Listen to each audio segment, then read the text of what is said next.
ರಾಜಕೀಯ ಬೆಳವಣಿಗೆ ಗಮನ ಹರಿಸುವುದಕ್ಕೂ ಮುಂಚೆ ಒಂದು ಬ್ರೇಕಿಂಗ್ ನ್ಯೂಸ್ ಬರ್ತಾ ಇದೆ. ರಾಜ್ಯದಲ್ಲಿ ಮತ್ತೊಂದು ಪ್ರಸಾದ ದುರಂತ ಸಂಭವಿಸಿದೆ.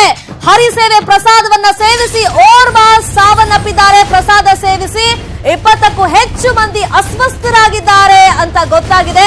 ಪಾವಗಡದ ನಿಡಗಲ್ಲು ವೀರಭದ್ರ ಸ್ವಾಮಿ ದೇಗುಲದಲ್ಲಿ ಈ ರೀತಿ ಪ್ರಸಾದ ಸೇವನೆ ಮಾಡಿದಾಗ ದುರಂತ ಸಂಭವಿಸಿದೆ.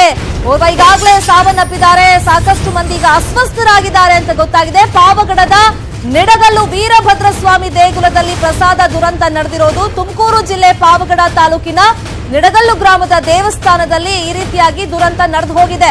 ನೀರಿಲ್ಲದ ಕಾರಣಕ್ಕೆ ಪ್ರಸಾದಕ್ಕೆ ತೊಟ್ಟಿ ನೀರನ್ನ ಬಳಕೆ ಮಾಡಿದ್ರಂತೆ. ಬಹುಶಃ ಇದೇ ತೊಂದರೆಗೆ ಕಾರಣ ಆಗಿರಬಹುದು ಅಂತ ಮೇಲ್ನೋಟಕ್ಕೆ ಎಲ್ಲ ಶಂಕೆ ವ್ಯಕ್ತವಾಗ್ತಾ ಇದೆ. ಊಟ ಸೇವಿಸಿ ಕೆಲ ಹೊತ್ತಲ್ಲೇ ಭಕ್ತರಿಗೆ ವಾಂತಿ ಜೊತೆಗೆ ಬೇದಿ ಶುರುವಾಗ್ಬಿಟ್ಟಿದೆ. 11 ವರ್ಷದ ಬಾಲಕ ವೀರಭದ್ರ ಚಿಕಿತ್ಸೆ ಫಲಕಾರಿಯಾಗದೆ ಪ್ರಸಾದ ಸೇವಿಸಿ ಪಾಪ ಸಾವನ್ನಪ್ಪಿದ್ದಾನೆ ಅಂತ ಕೂಡ ಗೊತ್ತಾಗಿದೆ. ಬೆಂಗಳೂರಿನಿಂದ ಬಂದಿದ್ದಂತ ಭಕ್ತರಿಗೆ ಈಗ ಬೆಂಗಳೂರಲ್ಲಿ ಚಿಕಿತ್ಸೆಯನ್ನು ನೀಡಲಾಗ್ತಾ ಇದೆ. ಶಿರಾ ಭಾಗದ ಭಕ್ತರಿಗೆ ಶಿರಾ ಸರ್ಕಾರಿ ಆಸ್ಪತ್ರೆಯಲ್ಲಿ ಚಿಕಿತ್ಸೆಯನ್ನ ನೀಡಲಾಗ್ತಾ ಇದೆ. ಪ್ರಸಾದವನ್ನ ಸೇವಿಸಿದ್ದಾರೆ. 20ಕ್ಕೂ ಹೆಚ್ಚು ಮಂದಿ ಈಗ ಅಸ್ವಸ್ಥರಾಗಿದ್ದಾರೆ. ಆಸ್ಪತ್ರೆಯ ಚಿತ್ರಣವನ್ನ ನಾವೀಗ ಗಮನಿಸ್ತಾ ಇದ್ದೀವಿ. ಸೊ ಬೆಡ್ ಅಲ್ಲಿ ಈಗ ಚಿಕಿತ್ಸೆಗಳನ್ನ ಸಾಲಾಗಿ ಪಡ್ಕೊಳ್ತಾ ಇದ್ದಾರೆ. 20ಕ್ಕೂ ಹೆಚ್ಚು ಮಂದಿ ಈ ಪ್ರಸಾದವನ್ನ ಸೇವಿಸಿ ಅಸ್ವಸ್ಥರಾಗಿದ್ದಾರೆ. ಪಾಪ ಅದರಲ್ಲೂ ವೀರಭದ್ರ ಅನ್ನೋ ಬಾಲಕ ಸಾವನ್ನಪ್ಪಿದ್ದಾನೆ ಈ ಪ್ರಸಾದ ಸೇವಿಸಿ ಅಂತ ಗೊತ್ತಾಗಿದೆ.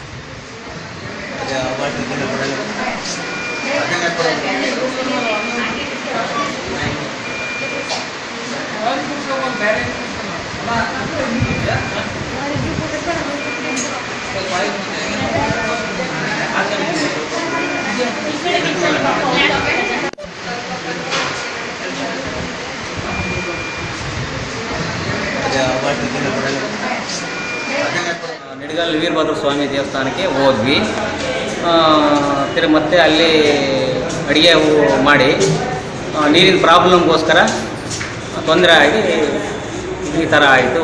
ಒಂದು 20 ಜನಕ್ಕೆ ತೊಂದರೆ ಆಗಿದೆ. ನಿಡಗಲ್ ವೀರಭದ್ರ ಸ್ವಾಮಿ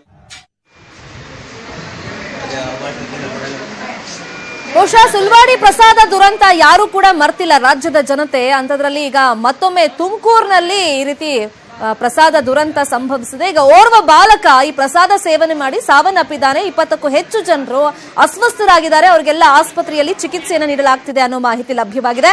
ಈ ಬಗ್ಗೆ ಮತ್ತಷ್ಟು ಇನ್ಫಾರ್ಮೇಶನ್ ಕೊಡ್ತಾರೆ ಫೋನ್ ಸಂಪರ್ಕದಲ್ಲಿ ಜಾಯ್ನ್ ಆಗಿರುವಂತ ನಮ್ಮ ರಿಪೋರ್ಟರ್ ವಿಠಲ್ ಕುಮಾರ್. ವಿಠಲ್, ಎಷ್ಟು ಜನ ಭಕ್ತರು ಈ ರೀತಿ ಪ್ರಸಾದ ಸೇವನೆ ಮಾಡಿದ್ದಾರೆ? ಅವ್ರ ಕಂಡೀಷನ್ ಎಲ್ಲ ಹೆಂಗಿದೆ? ಶರ್ಮಿತಾ, ಏನೋ ನಿನ್ನೆ ದಿವಸ ಈ ಒಂದು ಘಟನೆ ಆಗಿರ್ತಕ್ಕಂಥದ್ದು. ಏನು ಸುಮಾರು 20ಕ್ಕೂ ಹೆಚ್ಚು ಮಂದಿ ಒಂದು ಪ್ರಸಾದ ಸೇವಿಸಿ ಈ ಒಂದು ಏನು ಚಿಕಿತ್ಸೆ ಪಡೆದಿರ್ತಕ್ಕಂಥದ್ದು. ಏನೋ ನಿನ್ನೆ ಒಂದು ಹರಿಸೇವೆ ಮಾಡಿರ್ತಾರೆ. ಅಲ್ಲಿ ಪಾವಗಡ ತಾಲೂಕಿನ ನಿಡಗಲ್ಲ ಗ್ರಾಮದ ಒಂದು ದೇವಸ್ಥಾನದಲ್ಲಿ ಈ ಒಂದು ಪ್ರಸಾದ ಮಾಡಿರ್ತಾರೆ. ಸೊ ಈ ಒಂದು ವೇಳೆಯಲ್ಲಿ ಬಳಸೋದಕ್ಕೆ ಕೂಡ ನೀರು ಇರೋದಿಲ್ಲ, ಮತ್ತೆ ಅಡಿಗೆ ಮಾಡೋದಕ್ಕೂ ಕೂಡ ನೀರು ಇರೋದಿಲ್ಲ. ಬೇರೆ ದಾರಿ ಕಂಡು ಅಲ್ಲಿ ತೊಟ್ಟಿಯಲ್ಲಿ ಇರ್ತಕ್ಕಂಥದ್ದು ಸುಮಾರು ಒಂದು 4-5 ತಿಂಗಳಿಂದ ಅಲ್ಲಿ ನೀರು ನಿಂತಿರುತ್ತೆ. ಅದೇ ನೀರನ್ನ ಬಳಸಿ ಒಂದು ಅಡಿಗೆ ಮಾಡಿರ್ತಕ್ಕಂಥದ್ದು. ಅಲ್ಲಿ 20ರಿಂದ 30 ಜನ ಊಟ ಮಾಡಿರ್ತಾರೆ. ಸೊ ಆ ಒಂದು ವೇಳೆಯಲ್ಲಿ 20 ಜನಕ್ಕೆ ಒಂದು ಸಡನ್ ಆಗಿ ಆರೋಗ್ಯದಲ್ಲಿ ಏರುಪೇರು ಕಾಣಿಸುತ್ತೆ. ತಕ್ಷಣ ಅವ್ರನ್ನೆಲ್ಲರೂ ಕೂಡ ಶಿರಾ ಮತ್ತೆ ಪಾವಗಡ ಆಸ್ಪತ್ರೆಗೆ ದಾಖಲು ಮಾಡಲಾಗುತ್ತೆ. ಮತ್ತೆ ಬೆಂಗಳೂರಿಂದನೂ ಕೂಡ ಸಾಕಷ್ಟು ಭಕ್ತರು ಬಂದಿರ್ತಾರೆ. ಸೊ ಆ ವೇಳೆಯಲ್ಲೂ ಕೂಡ ಅವ್ರಿಗೆ ಸಾಕಷ್ಟು ಅವರು ಕೂಡ ಆರೋಗ್ಯದಲ್ಲಿ ಏರ್ಪೇರಾಗಿರ್ತಕ್ಕಂಥ ಅವ್ರನ್ನೂ ಕೂಡ ಬೆಂಗಳೂರಿನ ಆಸ್ಪತ್ರೆಗೆ ರವಾನೆ ಮಾಡಲಾಗಿರುತ್ತೆ. ಸಂಜೆ ಇವತ್ತು ಬೆಳಿಗ್ಗೆ ಏನು 20 ಜನರನ್ನ ಶಿರಾ ಆಸ್ಪತ್ರೆಯಲ್ಲಿ ಅಡ್ಮಿಟ್ ಮಾಡಿರ್ತಾರೆ. ಸೊ ಈ ಒಂದು ವೇಳೆಯಲ್ಲಿ 11 ವರ್ಷದ ಬಾಲಕ ಏನು ವೀರಭದ್ರ ಎಂಬುವನ್ನು ಕೂಡ ಚಿಕಿತ್ಸೆ ಫಲಕಾರಿಯಾಗದೆ ಒಂದು ಸಾವನ್ನಪ್ಪಿರ್ತಕ್ಕಂಥದ್ದು. ಇದಕ್ಕೆಲ್ಲ ಕಾರಣ ಏನು, ನೀರು ಕಲುಷಿತ ಆಗಿತ್ತು. ಮತ್ತೆ ಅದಕ್ಕೆ ಅದರಿಂದನೇ ಕೂಡ ಸಾವನ್ನಪ್ಪಿದ ಶಂಕಿಸಲಾಗಿದೆ.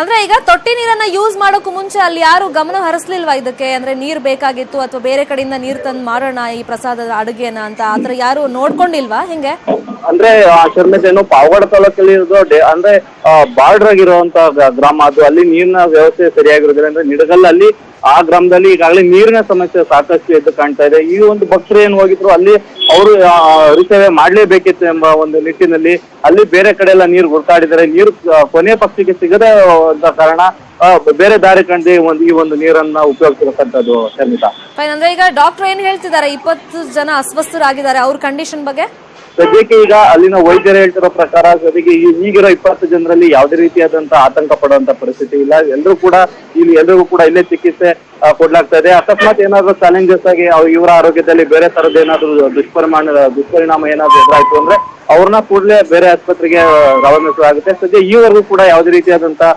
ಗಂಭೀರ ಒಂದು ಪ್ರಭಾವ ಕಂಡು ಬಂದಿಲ್ಲ ಅಂತ ಹೇಳ್ತಿರ್ತಕ್ಕಂಥದ್ದು. Okay okay, thank you Vittal Kumar ತಮ್ಮೆಲ್ಲ ಇನ್ಫಾರ್ಮೇಶನ್ಗೆ. ಪ್ರಸಾದಕ್ಕೆ ಇಲ್ಲಿ ತೊಟ್ಟಿ ನೀರನ್ನ ಯೂಸ್ ಮಾಡಿದ್ದಾರೆ, ಅದೇ ಈ ರೀತಿಯಾಗಿ ಅಸ್ವಸ್ಥರಾಗುವುದಕ್ಕೆ ಕಾರಣ, ವಾಂತಿ ಭೇದಿ ಶುರುವಾಗೋದಕ್ಕೆ ಕಾರಣ ಭಕ್ತರಿಗೆ ಅಂತ ಮೇಲ್ನೋಟಕ್ಕೆ ಒಂದು ಶಂಕೆ ವ್ಯಕ್ತವಾಗಿದೆ.